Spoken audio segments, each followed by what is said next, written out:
having a moment of total brain farts. This is the second time I've recorded this whole thing because I was not only out of focus, I lost the audio files I was printing into Logic. Obviously new at this, just doing it for myself. I'm usually behind the camera, so this is new. Bear with me, we're working this through. I'm excited about trying these kind of things. So as far as other little audio tips for starting out in video production, when you're shooting B-roll, I love to capture audio along with B-roll. I'm not talking about doing Foley stuff where you go in and re-record and make sounds like sound design. I'm just talking about capturing good B-roll audio.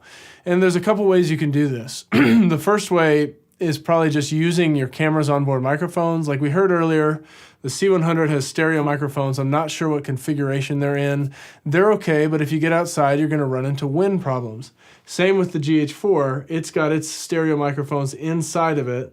They sound fine, to be honest. They are stereo, but you're gonna run into wind problems. And there's a couple ways to take care of wind problems. If you're trying to pick up ambient sounds outdoors, wind is gonna kill it faster than anything else.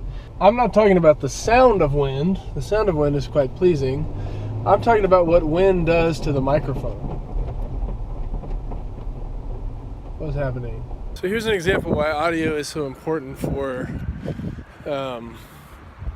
being synced with video. So you can probably hear the wind cutting into the speakers of this iPhone.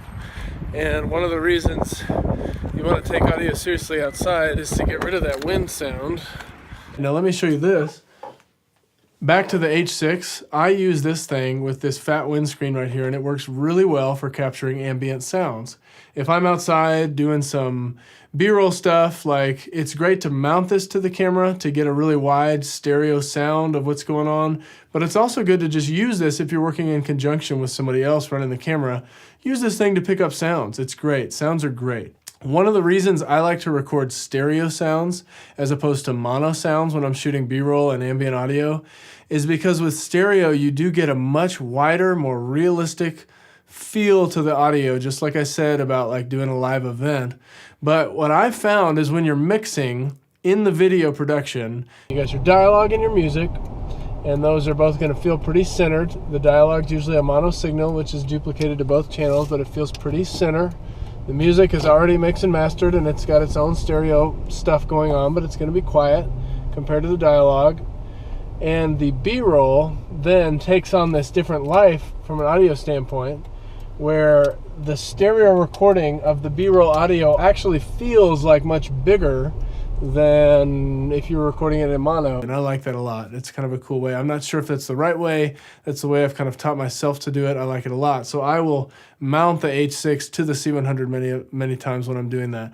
So for B-roll also though, if you're working with a standard DSLR or like this, the GH4, the best thing you can probably do is get just like a mono microphone, like a Video Mic Pro by Rode, which plugs in with an 1/8 inch jack into the camera itself. And so that better signal and wind block signal is going to come in and actually be printed into the video file.